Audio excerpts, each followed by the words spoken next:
We're about to hear from Usman Khawaja. We understand he's going to announce his retirement from Test cricket in Australia. A smile on his face. We've seen members of his family turn up for this address to the media. We know there's going to be a few reporters putting their dictaphones, or maybe their smartphones these days, on the table in front of Uzi just to record what he has to say. Wearing a backwards pink cap. He is smiling, so maybe he's at peace with whatever decision he's about to announce. And let's have a listen in to what he's going to tell us after a rollercoaster Ashes series for cricket fans, but also for him personally after being dropped and then getting back in the team. Let's have a listen.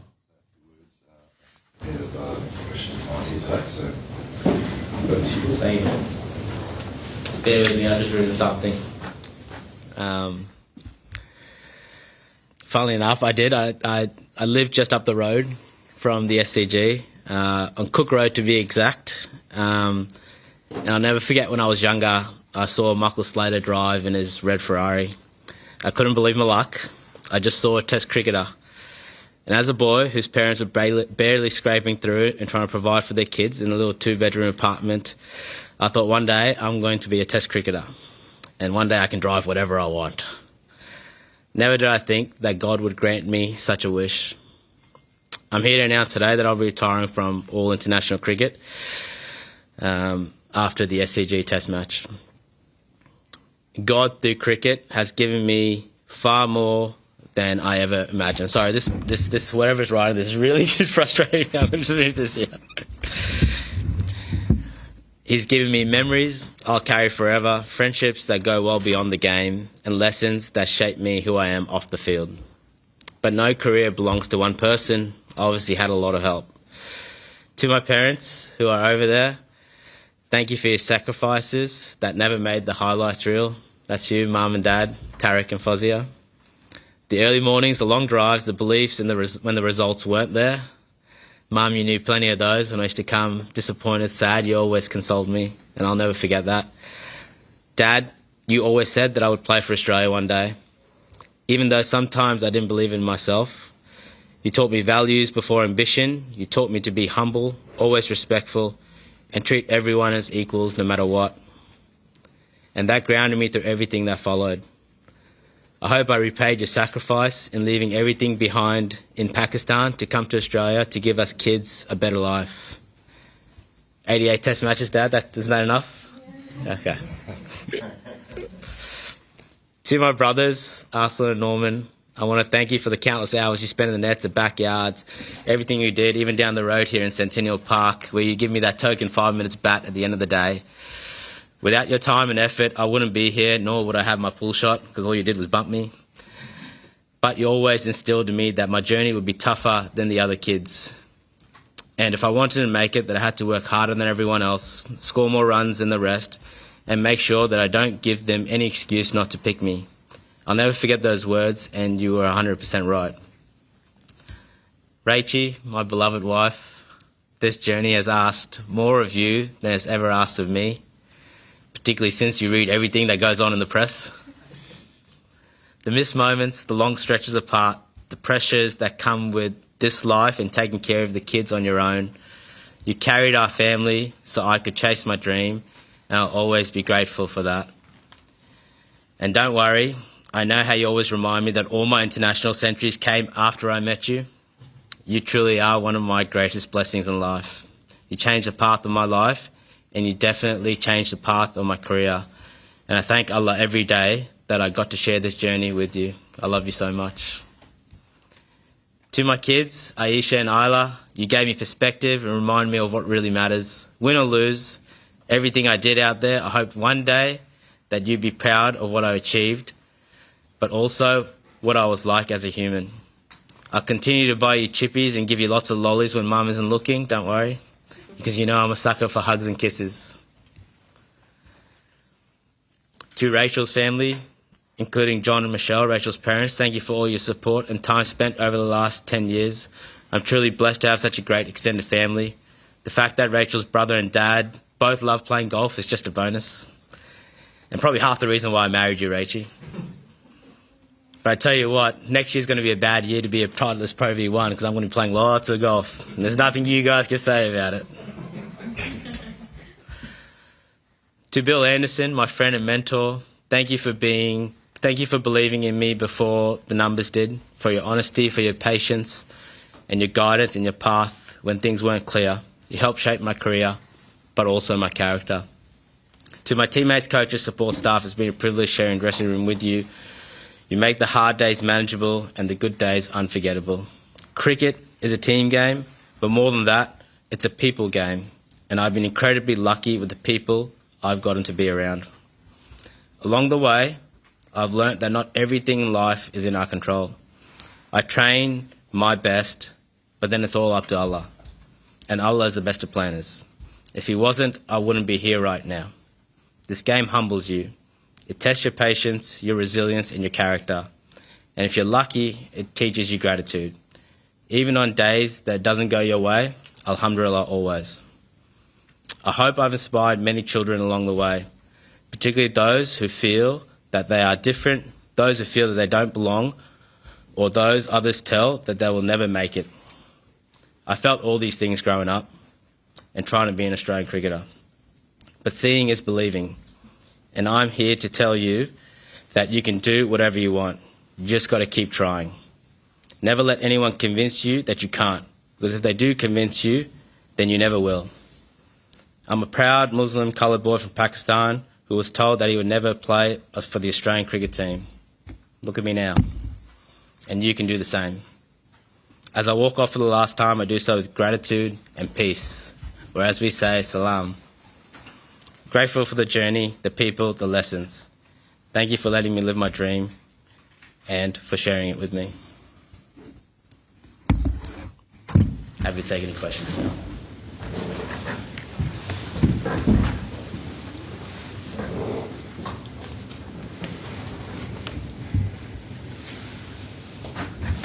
Thanks, everyone. Any questions for Usman? Usman, first of all, congratulations on your career. How long have you been thinking about retirement, and when did you finally come to that decision? That's a good question. A while in some respects. I guess the most frustrating part for me was whether it was the media or past players who would always, particularly in the last 2 years, be attacking me about retiring. It felt like attacking. It was disappointing. I mean, I could have retired any time in the last 2 years. I was happy to. There was no issue. I was still playing well. I was still motivated. I think if I retired from international cricket, I still would have been playing cricket. Would have been playing Big Bash. It wasn't a motivation thing.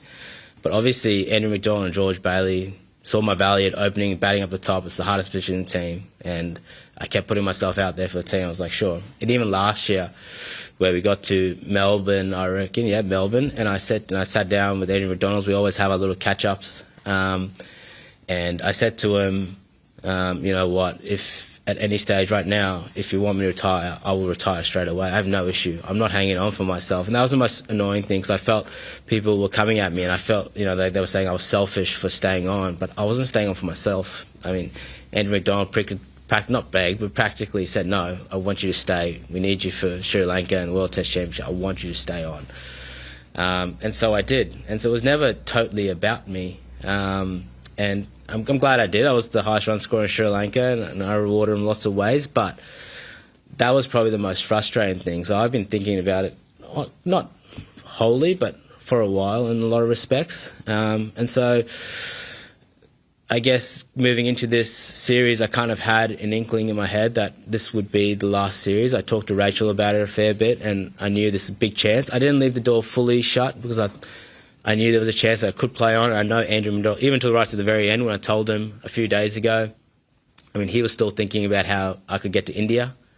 So I'm glad I get to leave on my own terms with a little bit of dignity and go out to the SCG where I love. But I think the start of the series was a pretty tough time, and then going into Adelaide and then not being picked initially for that game was probably a sign for me to say, all right, it's time to move on. I did look at the schedule before the Ashes, and I thought, 20 games in a small period of time with a 6-month, 7-month break. I thought there's a few, I wouldn't say easier test matches, but, you know, test series that aren't as scrutinised as India or the Ashes, and I thought it's a good time for a transition to happen there anyway. So I was always looking forward, making sure that I left what I felt like was the right time for me, but it was also the right time for Australian cricket. I was very aware of that, which is why I got even more frustrated when I used to get attacked in the media. But I think, yeah, it probably solidified at Adelaide Test match, even though I came back and scored runs. And batting number 5, no, batting number 4 in the middle order 5, it's nice, it's good fun, I'm not going to lie. I just knew whether I scored runs or not in that Test match didn't matter. And once I knew that, I was like, I'm 100% sure I'm ready to retire. Usman, congratulations. When did you tell your teammates and how did they respond to the decision? I told my teammates just then, literally just then. I've kept it. I told Andy McDonald in Melbourne, so I've had it up my sleeve for a while. It's been tough, actually. I just wanted to tell everyone. So it was a hard time to tell everyone because everyone went for New Year's break and it was like, well, everyone's partying now. So I told him just then. I didn't think I'd get emotional, but yeah, I teared up straight away and I had to compose myself. Finally composed myself and got out what I wanted to say. So that was much harder to say than I ever imagined it would. I never thought I'd be the guy that cried when he retired. And, yeah, I cried straight away. So it just shows you what it means to me. You know, I can talk about it a lot, but my journey has been different than a lot of the other cricketers in the Australian cricket team for a number of reasons. So I think all that emotion built up, and now they're finally saying that I'm retiring. Yeah, everyone's got to go through it, but it's never easy. No matter, even though I knew it was coming, it's still not easy to say out loud. Congratulations, firstly. Can you talk us through, I guess, does it feel like a full circle moment coming from, I guess, that debut here that everyone talked about for so long, the 37, so to speak, and then, firstly, that version of you, and then are you proudest of the resilience you've shown in the last 4 years, or I guess the number of times you were dropped and came back and you were able to, I guess, resurrect your career over the last 4 years? Yeah, I mean, I thought my career was over. If I play, hopefully, inshallah, God willing, I'll play the SCG Test match. I'm fit and able to play, and that'll be 88 games. I literally went halfway. So I think it was 44 games at the mark when I came back into the side in 2021, and now I'm 88 games. It's the tale of two halves. I've definitely enjoyed the second half way more than the first half. Even though I played well in the first half, I was still averaging 40 in the first half, but the second half's been way better. I mean, you know, I pay that respect to Rachel, my kids, my mum and dad, my best mate Adil, who's always been beside me right from the very start, who's here right now. It was a different perspective on life that helped me get through that. And I'm going to be honest, I was more mature. I had a closer relationship with Islam and God, which helped me through a lot of the times over the last 5 years where things were going well, whether they weren't. And I've obviously talked about them a lot, but that helped me extensively to just get through the ups and downs of this game, because this game is tough. It's the greatest humbler. You're up 1 second, you're up one series, and the next series you can't score a run. So I think resilience also is just, with that, it's just built over the years. I mean, I had to be resilient when I was younger too. I had a brother who was 7 years and 10 years older than me. He gave me nothing. I was told my whole career that I wouldn't play for Australia through my community and whatnot. I played for Australia, and then I tried to fit into an Australian team that I didn't quite fit into at the start. But I was lucky. By the time I came back in 2021, all the guys were matured, and these were all the guys that I played with and I loved playing with. So I've been through so many experiences in my life, so when I did get a few curveballs thrown at me in this last half of my career, I was able to handle it. And also I had Rachel to talk to. I'm not a guy who talks about his emotions very often. She's the only person I really, really talk to about my emotions, what I'm feeling. And that helped me a lot throughout, and just to help me to relax, get through the tough times, because before then they just build up in my head and I'd struggle to get away from them in a lot of respects. So I've always said the greatest blessing, one of the greatest blessings God's ever given me is bringing Rachel into my life, and then obviously having my mum right there besides her too, as the second person I talk to, it's helped me a lot. We'll take 2 here. Yes, that's the prevailing theme, Usman, from your announcement has been the word resilience. Can you just, I know you touched on it just then with Scott's question, but what was it like at the start? You touched on then being told you probably wouldn't be playing, and what, on the flip side, what did it mean to you then when you were accepted into this team, that it felt like home, you were actually part of the Australian cricket side? It's a good question. Let's just strip it all the way back. I've always felt a little bit different, even to now. I'm a colour cricketer, and the Australian cricket team is, in my opinion, the greatest national. That's our best team. It's our national. It's our pride and joy. But I've also felt very different in a lot of respects. Different by the way I've been treated. Different for how things have happened. And I'll just go back. Something that's been on my mind probably from the start of the series that I noticed, which I thought I'd kind of gone past before, and it was when I did my back. I hurt my back, I had back spasms, and it was something I couldn't control. And the way, I don't want to say you specifically, but the way the media and the past players came out and attacked me, I mean, I could have copped it for 2 days, but I copped it for about 5 days straight. And it wasn't even about my performances. It was about something very personal. It was about my preparation. And the way everyone came at me about my preparation, and it was quite personal in terms of, things like he's not committed to the team. He was only worried about himself. He played this golf comp the day before. He's selfish. He doesn't train hard enough. He didn't train the day before the game. He's lazy. These are the same stereotypes, the racial stereotypes I've grown up with my whole life. It's funny, Rachel was reading all this. She's the one who's told me that. She was blowing up. I remember being in the car next to her, and I was just laughing. And then she got even more angry. She said, "Why are you laughing?" I was like, these are the same racial stereotypes I've been handling my whole life. I just thought that the media and the old players and everyone else had moved past them. But we obviously haven't fully moved past them, because I've never seen anyone being treated like that in the Australian cricket team before. For the performances, yeah, but not for the uncontrollables, the way you guys went at me. And, that was the thing that disappointed me the most, because I thought we were past that. But there's still a little bit out there which I still have to fight every single day, which is the frustrating thing for me. I can give you countless number of guys who've played golf the day before and been injured. You guys haven't said a thing. No one else said a thing. I can give you even more probably responsive guys who've had 15 schooners the night before and then gotten injured. No one said a word. That's all right. They're just being Aussie larrikins, right? They're just being lads. So for me, that was the frustrating part. But when I get injured, everyone went at my credibility and who I am as a person, rather than normally when someone gets injured, you feel sorry for them. You feel a little bit of remorse. Poor Josh Hazelwood or poor Nathan Lyon, he's gotten injured. We feel really sorry for him. We don't attack what happened to him. That was the thing that I was probably most sad about, and that's what I've been dealing with for a long time. I don't talk about it a lot, but I felt like I needed to talk about it right here, right now. And I kind of know why, I get nailed a lot of the times over the particularly last 2 years. I understand that I've talked about certain issues outside of cricket, which leaves me exposed, which a lot of people don't like. I still find it hard when I say, that everyone deserves freedom and that Palestinians deserve freedom and equal rights, why that is such a big issue.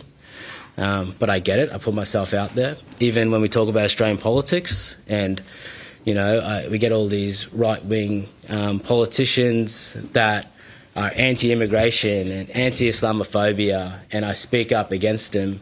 I know people don't love that, but, I feel like I have to, because where these guys are trying to divide, create hate, and trying to create animosity in the Australian community, I'm doing the exact opposite. I'm trying to bring everyone together. I'm trying to bring inclusivity into Australia. I'm trying to say I'm the Australian Muslim from Pakistan, and I'm an Australian cricketer right in front of you who loves playing cricket, loves going out and doing everything that you do. If you talk about integrating into the country, I've got a white wife over there who I love and cherish, and I've got half Australian, half Pakistani kids. And so that is very frustrating to me at times. And I know what the older generation, I know what people say about me, stay in your spot, don't speak about topics that you don't know, you're just a cricketer, do your things, whatnot. But, how do you think it makes me feel when people talk about immigration or they start attacking, Islam or Muslims for everything that's going on? I am an immigrant in Australia. I came here at the age of 5. It's personal. It is. When you start attacking my faith and my belief system, it is personal. So I'm going to speak about that, because not many athletes do, and I understand why they don't. because look what happened to me at the start of this series. I got absolutely nailed. And it wasn't that. Last year when the Sheffield Shield stuff happened, I was one of the few players that was playing Sheffield Shield, and you guys had a crack at me for missing a game. You had plenty of my teammates who were not playing. You didn't say a word to them. So for me, yeah, I've been dealing with this stuff a long time, and and for me, it's not. I know I'm up here talking about topics, and people are like, okay, Uzi's here, he's playing the race card again. I go, yeah. But don't gaslight me. Like, genuinely, Brad, how many times have I helped you in the last 2 years when you've been absolutely nailed by security? You've been harassed by them. At least 4 times, I reckon. I've helped you. Even in Perth this year, the security was on you. I was like, please leave him alone. This stuff happens all the time. Like, you just don't see it. I don't talk about it. Rachel sees it. We just don't talk about it. And then at the end of the day, I know people were trying to nail me and get me down, but you weren't part of my create, so you have no control of my fate. And that's only God that does that, and I respect that. So even though it hurt and it sucked, I hold no angst against anyone in this room or anyone who said anything to me. I'm a guy who just sees it, moves on, and I move past. But I felt that I had to bring this up. I didn't want to talk about this, but I just want the journey for the next Usman Khawaja to be different. I want you to treat him or her all the same, not have racial stereotypes of who they might be, and treat him with the same cloak that you would treat any of my wholesome other cricketers that I play with. And so for me, coming back to your question, yeah, it's been a different journey. And I noticed that more than ever, particularly at the start of this series, all the stuff going on. But I'll never stop being who I am. I'm an Australian. I love cricket, and I'll continue to be the person the best person I can be. Ozzy, I guess a slight extension from that. In terms of cricket itself, do you think the sport is in a better place in terms of inclusivity than it was when you started? 100%. Absolutely. Yeah. It definitely is. There's still a bit to go, but the sport is definitely in a better spot. There's still challenges because, if you look at Australia outside, if you go outside, it's such a multicultural community. If you look at the amount of participation we have in cricket, subcontinent players particularly, but we don't see that always in the Australian cricket team. And I get it. Australian cricket team's hard to make. There's 11 spots. It's not easy. And we don't want to just give people spots. So we definitely have improved on that. But there's still an undertone here and there. There's still challenges to be faced. We can't just be like, oh, yeah, we fixed everything, everything's fine. It's not. But that's all right. You just got to accept that it's not fine. It'll probably never be 100% fine. That's very normal. But we got to try to get as close to equality as we can. I think we're heading to that spot. It just takes time. All right, we'll head over to that. Congratulations on your career. 16 Test centuries, many more ratings that didn't quite get there. Are there any that stand out when you look back over the course of your career? And also, we've seen some great celebrations from you. Do you have one more up the sleeve if you get another big score here? You're getting a bit ahead of yourself, aren't you? Yeah. Honestly, most of the ones the celebrations, they've come to me on the spot. I try not to think about them too much. I guess when I look back on it, there's probably a few. I look back to Dubai. That Dubai one was one of my favourites. Got to share it with Rachie, and I go through so much tough times at the start of my career that I couldn't play spin the subcontinent. I didn't feel like I was supported even from the coaching staff, and it's not having a crack at the coaching staff. I just didn't feel like I was supported, so I really struggled in the subcontinent. So to get that 90, I think I got in the first innings, and then 140, and I batted for 11 hours, literally the hottest day. I always used to laugh when Dino used to talk about his Madras story, but that Dubai ground I can't imagine Madras as any. That was like, oh my God, it was the hottest place. Concrete jungles, about 40 degrees, 80% humidity in Dubai at the time. It was relentless, and I just had to fight everything, and to be out there then to make the reverse sweep, a part of Australian cricket, because before then it was not. You played the reverse sweep and you got out in Test cricket, you got crucified. So to do that and to actually show everyone that I could bat in those conditions, and then end up in the subcontinent to be one of the greatest players to be able to play in the subcontinent. I think I'm one of the top 5 run scorers in the subcontinent, and I have the highest average out of all the top 5 run scorers in the subcontinent. It's pretty special to be from where I was to a guy who can't play spin in the subcontinent to have the best average out of top 5 players to score the most runs in the subcontinent is very special. And credit there to JL too. JL's the one guy who actually gave me hope and love at that time. He said, Uzi, go out there, I believe you. Smacked him against everyone. I've seen you play spin in Australia, you can do it. And I've always loved JL for that. And I guess the Sydney Test match is the obvious one. I've talked about it a million times. SCG, we all thought it was over, Rach, and to be able to get another chance and to have a second half of my career, I truly believe that was divine intervention. I don't know how that happened. I wasn't even in the squad. Hetty got COVID. Bizarre turn of events for that to happen. And then I think Edgbaston was pretty special too. The same thing. It always seems to be the ones where people, knock me down. I was getting nailed. I don't score runs against in England, and all these things were coming. And it was a tough time. And I remember, as I've said in the Test documentary before, I talked to Rachel the night before, and then I think people forget. That Test match. I batted every single day of that Test match. 1, 2, 3, 4, 5, which in itself is a pretty cool career feat to have. And then we obviously remember Paddy and Lino's amazing partnership at the end. But in my heart, I always remember that. I carried the team for a lot of that batting innings, both in the first innings and the second innings, where I scored 70. And that was definitely one that stood out because, winning in a game like that was pretty special. They're just a few memories that I remember, yeah. Do you have one, Luke? Yeah. Was just wondering how you think this team will replace you, in terms of runs. I think you have the most since you came back to the team. And what are the difficulties like with being a top order player now compared to when you started?